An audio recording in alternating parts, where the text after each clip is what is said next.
Welcome to our Friday edition of InfoHub. Local immigration officers conducting census of Venezuelan migrants crossing the border. Dress code committee consultations end. Cabinet will now consider the findings.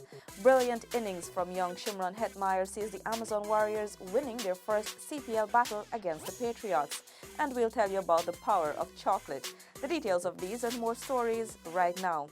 An independent census is being carried out by immigration officers stationed in the border regions to determine the number of migrants crossing the border into Guyana's territory. This was announced by Minister of Citizenship Winston Felix.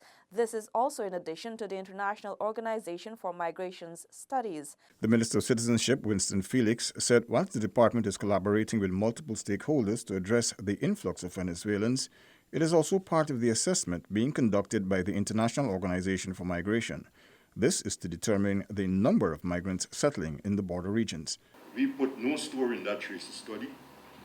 We are doing our own study now, because the immigration officers who are out there have been instructed to visit locations and check for Venezuelans by numbers, not by interviews, by physically seeing them and counting them. And we've been having fair response to that method.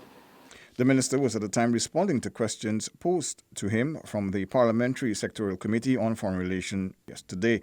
The Minister of Citizenship also addressed the issue of registering Guyanese who have been living in Venezuela but returning home due to the ongoing economic crisis. In other words, these were Guyanese who were living in Venezuela,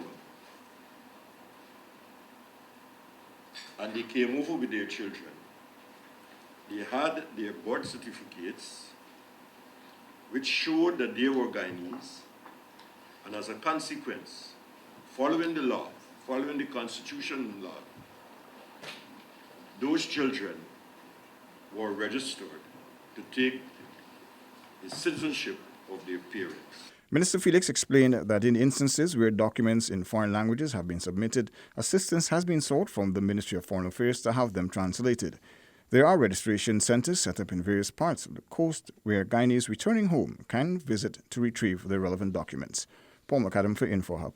The government is committed to working with the Global Green Growth Institute for building the capacity of Guyanese to efficiently manage oil and gas and other natural resources. Stacey Carmichael has the details. Minister of State Joseph Harmon today met with representatives of the Global Green Growth Institute, GGGI, head of the Department of Environment, NDB Schweers, and other representatives from the department. During the meeting, the State Minister expressed the administration's willingness to not only work with the Institute on securing funding for renewable energy and other projects in the petroleum sector, but also capacity building for the development of other natural resources.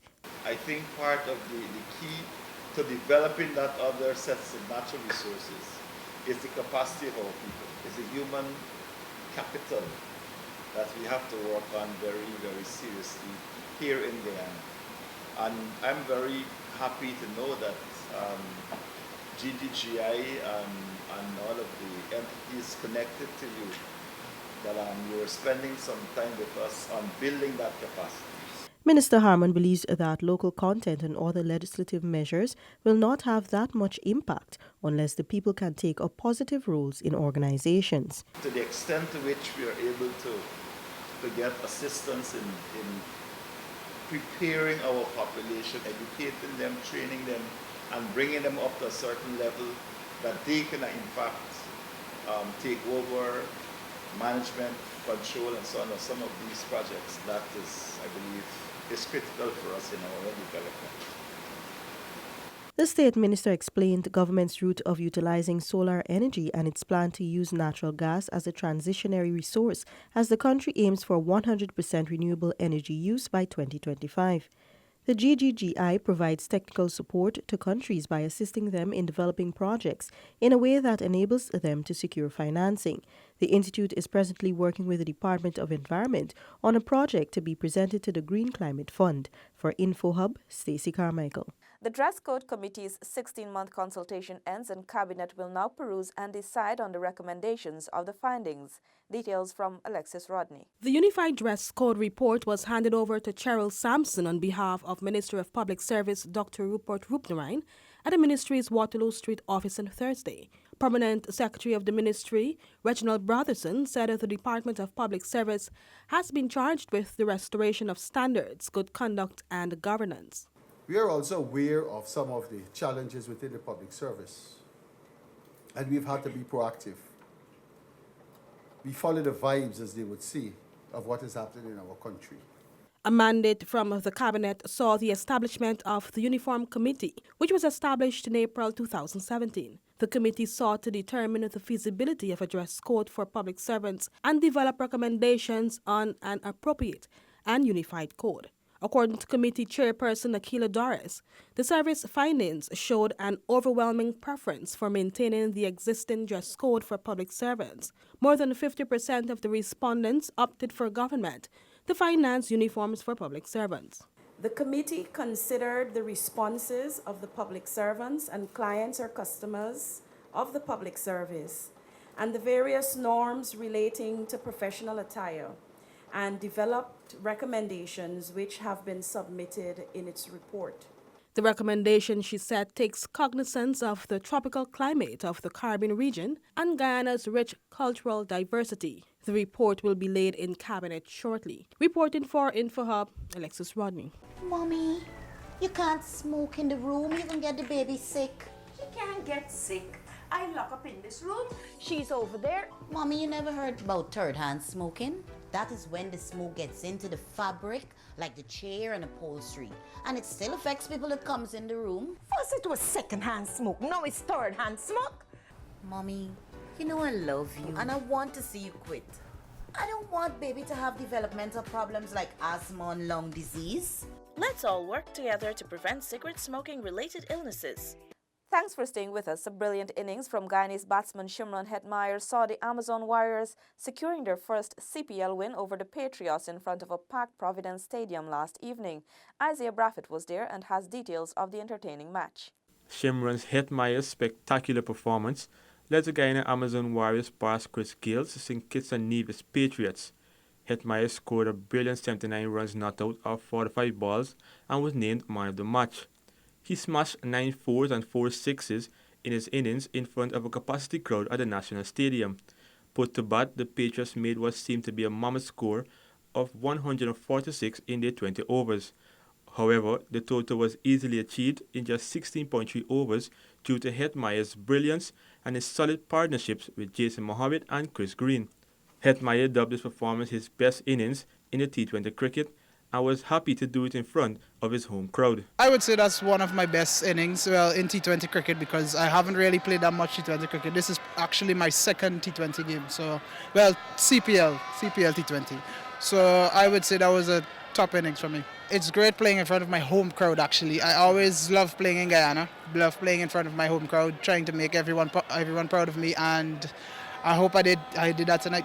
He also commended his colleague Kimo Paul, who was a pick of the bowlers, taking 2 wickets for just 16 runs off his 4 overs. That was fantastic from him. Coming down to the end, holding his nerve and bowling a fantastic last over. That was just fantastic from him. The Warriors are slated to face the St. Lucia Stars on Saturday, August 11th from 1600 hours.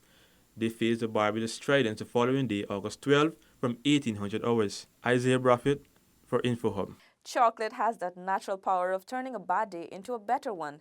French Guyanese chocolatier Lyndon Francois is creating sumptuous and healthy chocolates right here in Guyana to suit your special needs.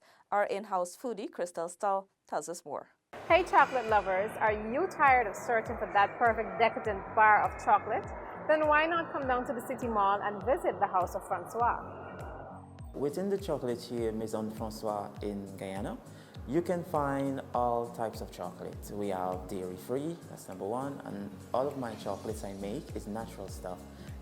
There's no chemicals or any sugar, so people who are troubling from any sickness or health issue, they can eat any of my chocolate because there is natural stuff.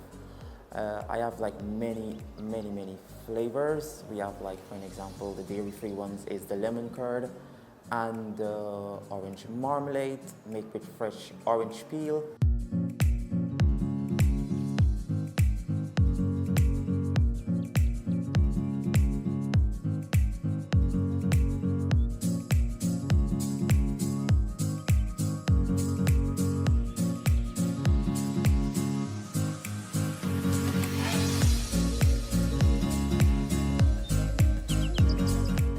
all of my chocolate here, what I used is 70% dark chocolate from Belgium, and my cacao is actually from Belgium too.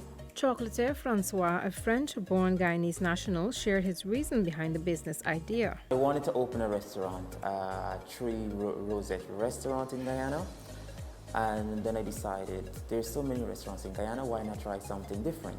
I want to be the first person to actually open a chocolatery in Guyana, and I was wondering, would it work or would it not work? As of 5 days now, I seem positive and people have been very speechless. Internationally certified by a culinary school in Paris, France, the 30-year-old specializes in sugar, chocolate, pastry, and wedding cakes. Persons who are interested in their own type of stuff, they can always come into the store at the City Mall on the second floor and book me for whatever types of flavors you fancy. If you guys would like your name be written on one of the chocolates, all of that can be arranged. Persons who insist me on making white chocolate, yes, if you order it, you can put in an order, you call my number, you put in an order, you come and visit me.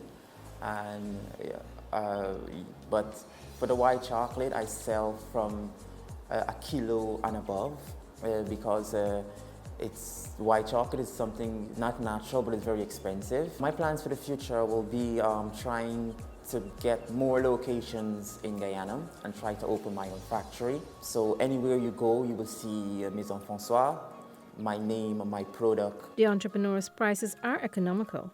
He sells 100 grams of chocolate for $1,500 or a chocolate bar for just $300.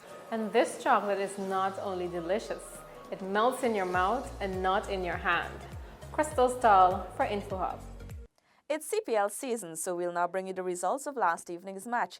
And then we leave you with your bridge and weather reports. Have a safe and enjoyable weekend. And remember that no smoking of cigarettes, e-cigars, or any narcotic will be allowed at any of the CPL matches in Guyana. This is effective within 50 meters of the entrance and exit of the stadium. This is also in keeping with the new tobacco law, which protects the population from exposure to second-hand smoke. Goodbye. Support your team, put on your color, tough like stone, we not soft like butter. Them say them rough, we coming out rougher. So this year we have to be the winner. And the ladies 22-1, the vibes in the party stand. Road to the Caribbean, put up your one, put up your one.